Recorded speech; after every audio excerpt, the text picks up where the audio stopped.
metric number is 191857. Hi, my name is Aljivangi Binti Habibutan and my metric number is 191971. And Hi, my name is Siti Fazila Binti Muhammad Ridwan and my metric number is 191914. Hi, my name is Hafizim Muiz Bizala Zila and my matrix number is 191905. My name is Muhammad Hasbi Ashidiki Yap bin Muhammad Taufik Yap and my metric number is 191947. Hi, my name is Hanis Nukira Binti Masri and my metric number is 191877. Hi guys! Okay, so today we are going to talk about steroid and how does it relate with producing animals. So first of all, I am going to define steroid. Steroid is also known as corticosteroids, and it is an organic compound that is used to treat a range of conditions. So, steroid can be taken in the form of tablets, in the form of injections, or by using cream, and also inhalers. But today we are going to talk about steroids that are relating with food-producing animals. So, basically, steroids that are related with food-producing animals are an approved number of steroid hormone drugs that are used in food products such as beef, cattle, and sheep, and they are used in order to increase their growth rate by which they convert the feed they eat into meat which we consume. Okay guys, now I'd like to talk about the usage of steroid hormone drugs in animals. So since 1950s, the Food and Drug Administration, or we call FDA, has approved an amount of steroid hormone drugs to be used in beef, cattle, sheep, poultry, and also pigs. So including like natural estrogen, progesterone, testosterone, and also their synthetic version.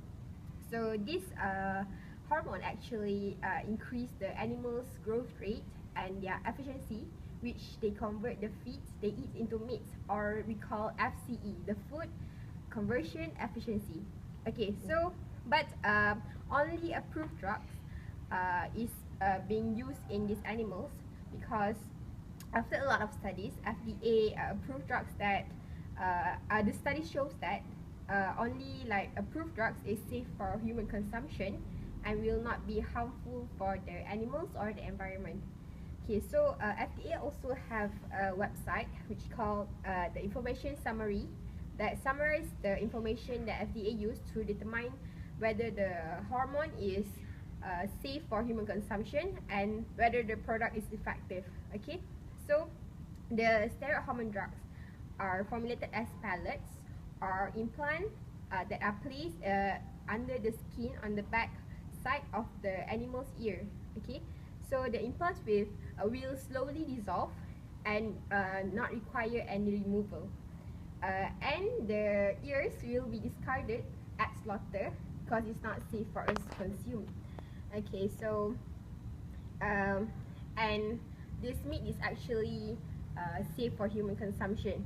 Okay, so all approved steroid implant products have a 0-day withdrawal, which means that the meat from the animal is safe for consumption anytime after the animal is treated.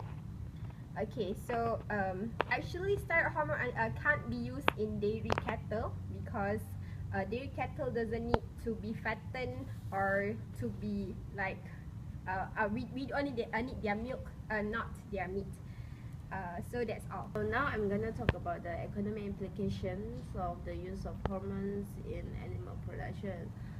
So most of production of meat is used for human consumption, and most of it is they're gonna use the hormonal induced to increase the growth rates. For example, like the zeranol, the androgens, and so on. Okay, so like the use of this hormone, they have economic benefit, which is it's gonna produce a greater production of edible protein, and because we are in a world of lacking in protein supplies, and then it's also shorten the time required for a specific weight of the cattle that gonna be slaughtered. So like if you take long time, I mean like all those organic beef, you gonna have to take a long time, and then your productivity also reduce, and also you need to increase the population size to meet demand, the market demand. And then also due all those management and things, it will cause increase of cost production, and also when cost production increase, basically the product price are gonna increase. Hey guys, today I would like to talk about the effects of hormones on some animals. One of the animals are veal calf. Hormone treatment may be begin at a body weight of about 65 kg, while the animals being salted at about 170 kg. For example, nitrogen retention is about 70% in a very young veal calf, but decreases gradually to below 40% at the age of about 15 weeks. Next animal is swine and poultry. There is little evidence that existing hormonal preparation influence the raw fat. The lean or fat ratio in male castrate and female pig carcasses may be increased by the use of estrogen and androgen combination.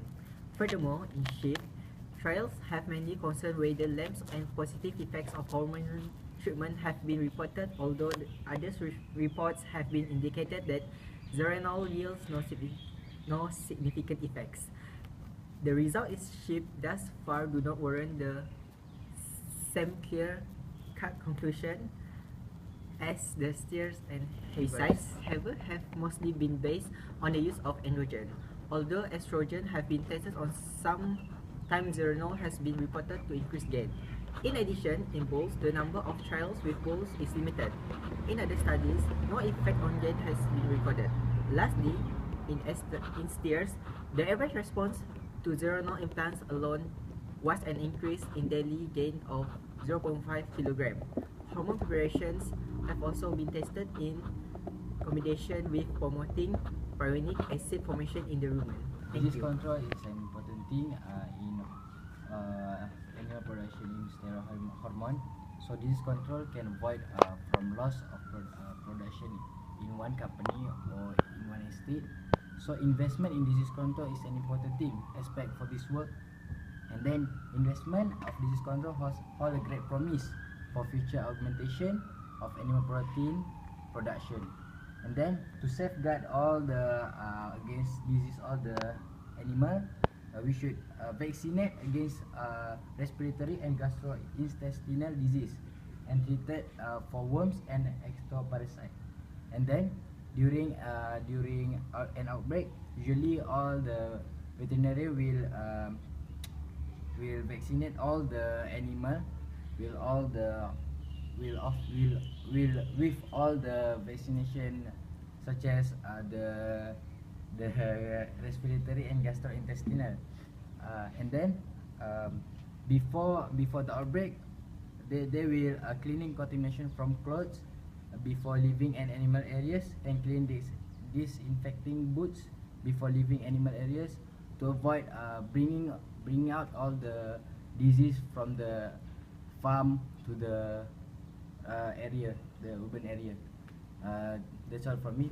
So do you guys know that actually steroid can give an undesirable side effect to the animal and also to the consumer. So for the animal, for example, the use of estrogen to the steers can actually cause the changes in the body conformation of the steers. It can cause the bull steer syndrome, which is really an abnormal behavior of a bull, and also can cause feminization and also raised tail heads. And for the consumer, as what I already read, if we consume meat with residue of the steroid, it can actually cause us hormonal imbalances, and also can cause failure to our kidney and also our liver, and can actually lead to cancer. And if children consume the meat with residue of steroid, it can cause a drastic spike in their hormone level, which can cause in poor brain development.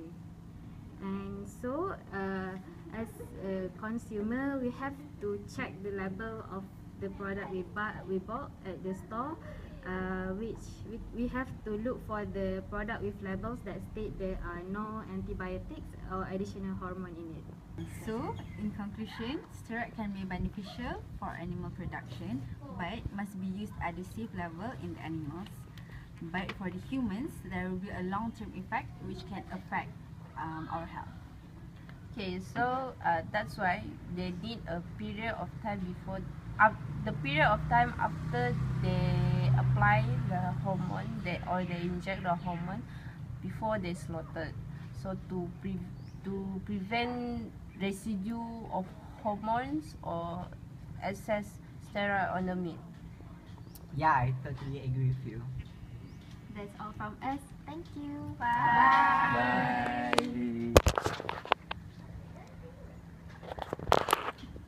Bye. Stop,